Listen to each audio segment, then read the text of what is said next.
नमस्कार दोस्तों, एक बार फिर आप सबका स्वागत है यूपीपीएससी वाला पर। जैसा कि आप लोग जानते हैं कि मैपिंग सीरीज हम लोग डिस्कस कर रहे हैं, जिसमें आज हम लोग बात करने वाले हैं सेंट्रल अमेरिका के बारे में। तो चलिए स्टार्ट करते हैं।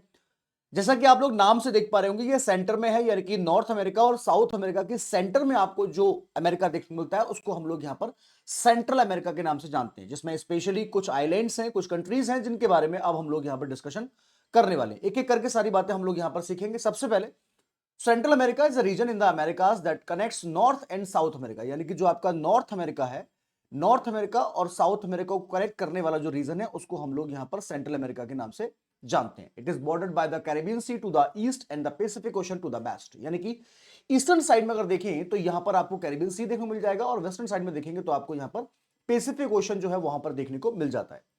उसके बाद अगर हम लोग बात करें यहां पर कंट्रीज की, तो इसमें आपको ग्वाटेमाला, बेलीज, होंडुरास, ईस्ट सल्वाडोर, निकारागुआ, कोस्टारिका और पनामा, ये 7 देश जो है वो आपको देखने को मिल जाएंगे। यानी कि नॉर्थ में आप देखेंगे तो ग्वाटेमाला, और साउथ में आप जाएंगे तो यहां पर आपको पनामा शहर जो है वो आपको देखने को मिल जाएगा। और स्पेशली पनामा कैनल जो है वो बहुत ज्यादा फेमस है, क्योंकि ये दो ओशंस को आपस में कनेक्ट करता है।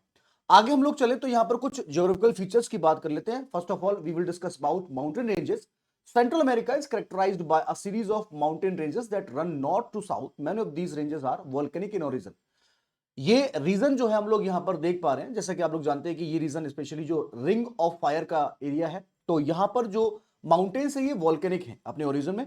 जिसमें सबसे पहले हम लोग बात करेंगे यहां पर सियरा मैड्रे चिपास की, तो located in Guatemala and Mexico. ये मैक्सिको और ग्वाटेमाला के बीच में स्थित है। It continues at the central American volcanic arc run through El Salvador, Honduras and Nicaragua. अगर हम लोग इसकी मैपिंग की बात करें तो आप लोग यहां पर देख सकते हैं इस पर्टिकुलर रीजन में आपको यहां पर ये वाला जो माउंटेन रेंज है यहां पर देखने को मिल जाता है। उसके बाद हम लोग बात करते हैं यहां पर कॉर्डिलेरा डी टालाकामान की, तो extend along the border between Costa Rica and Panama, यानी कि कोस्टा रिका और इसके साथ साथ में जो पनामा का रीजन है वहां पर बाउंड्री जो है वो इसकी यहां पर शेयर होती है, या हम लोग बोल सकते हैं कि एक्सटेंड करती है। अगर हम लोग बात करें यहाँ पे कुछ इंपोर्टेंट वोल्केनिक पीक्स की, तो सेंट्रल अमेरिका है सेवरल एक्टिव वोल्केनोस इंक्लूडिंग एरेनल, ठीक है, मसाया, और इसके साथ साथ में इजाल्को। ये आपको अलग अलग कंट्रीज में देखने को मिल जाता है। लेक्स की बात कर लेते हैं। लेक निकारागुआ, जो कि आपको निकारागुआ कंट्री में देखने को मिल जाती है, the largest fresh water lake in Central America. Madhya America की सबसे लंबी मीठे पानी की झील जो है, ये आप लोग देख पा रहे होंगे मैप पे, लेक निकारागुआ जो है ये आपको निकारागुआ कंट्री में देखने को मिल जाती है। Known for it's dramatic volcanic islands and even containing sharks, ठीक है।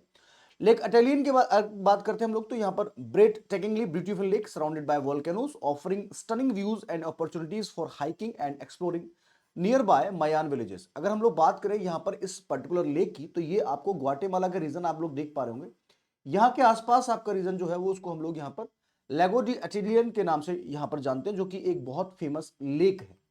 उसके बाद हम लोग बात करते हैं lake Yojoa, the deepest lake in Central America, known for its biodiversity and recreational activities like bird watching and fishing. तो अगर आप लोग इस मैप में देख पा रहे हो, होंडुरास के आसपास का जो क्षेत्र है वहां पर आपको ये लेक यहां पर इस प्रकार से देखने को मिल जाएगी। उसके बाद हम लोग बात करते हैं यहां पर lake Isabel, the largest lake in Guatemala, offering opportunities for boat tours and exploring surrounding rain forest. अगर हम बात करें यहां पर ग्वाटेमाला की, तो ग्वाटेमाला में एक लेक जो है वो आप यहां पर देख पा रहे हैं, जिसको हम लोग लेक इजाबेल के नाम से जानते हैं।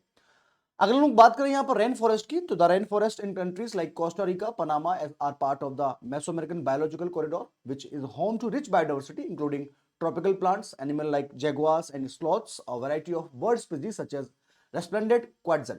तो ये भी आपको एक बायोडाइवर्सिटी जो है देखने को मिल जाती है। अगर हम लोग बात करें यहाँ पर नेचुरल लैंडमार्क की, तो इसमें सबसे फेमस जो है वो है the Panama Canal. Panama Canal, जैसा कि मैंने आपको बताया कि यहाँ पर आपको अटलांटिक और वेस्टर्न साइड में आपको पैसिफिक ओशन देखने को मिलता है, और ये जो पॉइंट है ये आपको दोनों कनेक्ट करता है। विश्व का एक अजूबा जो है उसको यहाँ पर कहा जाता है। So this artificial waterway connect Pacific Ocean to the Caribbean Sea and it's one of the most important shipping routes in the world। सबसे बहुत फेमस एक बोल सकते हैं शिपिंग रूट है पूरी दुनिया का। उसके बाद बात करते हैं यहाँ पर मेसोअमेरिकन रीफ। जैसे कि आप लोग जानते हैं जो कोरल्स होते हैं ये बहुत ज्यादा एक इंपोर्टेंट होते हैं हमारे बायोडाइवर्सिटी के लिए, स्पेशली मैरिन डाइवर्सिटी के लिए बहुत ज्यादा इंपोर्टेंट होते हैं। तो मेसो अमेरिकन रीफ को देखने का अगर आपको शौक रखते हैं, तो इसके लिए आपको जो नॉर्दर्न पार्ट है इस पर्टिकुलर सेंट्रल अमेरिका का, वहां पर आप जाएंगे तो मेरिडा के आसपास में यहाँ पर आपको कोरल रीफ जो है वो देखने को मिल जाते हैं। जैसे कि आप लोग देख पा रहे हो क्यूबा एक कंट्री है जिसकी राजधानी हवाना है, उसके आसपास आपके रीजन में आपको देखने को मिल जाता है।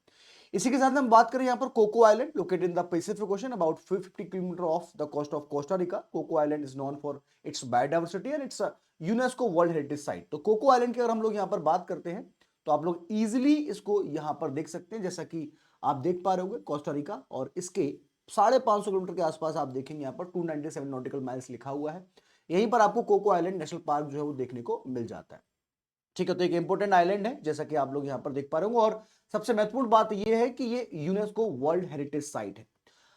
आगे हम चर्चा करते हैं क्लाइमेट जोन की। तो ट्रॉपिकल क्लाइमेट है, जैसा कि हम लोग जानते हैं कि ट्रॉपिक्स के बीच में आपको देखने को मिलेगा। The majority of Central America is tropical with temperature ranging between 20 degree Celsius to 30 degree Celsius specially along the coast. उसके बाद हम लोग बात करते हैं कुछ फेमस गल्फ की। तो गल्फ ऑफ हॉन्ड्रूज आप लोग देख पा रहे होंगे, यहां पर आपको गल्फ ऑफ हॉन्ड्रूज जो है वो देखने को मिल रहा होगा सेंट्रल अमेरिका में। उसके बाद में अगर हम लोग यहाँ पर बात करें गल्फ ऑफ फॉन्सेका, तो ये इस रीजन में आपको गल्फ ऑफ फॉन्सेका देखने को मिल जाएगा। उसके बाद में आता है गल्फ ऑफ पनामा, यानी गल्फ ऑफ पनामा जो है वो आप लोग यहाँ पर देख सकते हैं, जो साउथ अमेरिका और नॉर्थ अमेरिका को कनेक्ट कर रहा है। यहाँ पर आप देखें पनामा कैनल भी है, पनामा शहर देश भी है, और पनामा सिटी जो है इसकी राजधानी है। तो ये एक स्पेशल है। यहां पर आप देखेंगे नीचे तो आपको कोइबा आइलैंड जो है वो देखने को मिल जाएगा। इसके साथ साथ में गल्फ ऑफ निकाया, ठीक है, मोसिकिटा गल्फ, ये सारे रीजन जो है वो आपको यहां पर देखने को मिल जाते हैं। San Blas island, a group of island known for their pristine beaches and indigenous Guna Yala communities. And Coco island, जैसे कि मैंने आपको बताया, a remote island and UNESCO world heritage site popular for diving and natural exploration. तो ये भी एक important feature है। उसके बाद हम बात करते हैं यहाँ पर कोरन आइलैंड, रोटन और एम्ब्रिजियस। ये कुछ ऐसे आइलैंड्स हैं जो आपको यहाँ पर देखने को मिल जाते हैं। तो largest of the way island, the two island offering a relaxed atmosphere and beautiful beaches. और इसके साथ साथ में Ambergris, the largest island in Belize, famous for its Belize barrier reef and town of San Pedro. ये कुछ विशेष बातें हम लोगों ने यहाँ पर सेंट्रल अमेरिका के बारे में सीखी हैं। आई होप कि आप लोगों ने अच्छे तरीके से इसको सीखा होगा और समझा होगा। So once again thank you so much guys for your watching. और अगर आपको अच्छा लगा हो तो आप इसको बताइए कि ये सेशन आपको कैसा लगा। Thank you so much. Bharat माता की जय।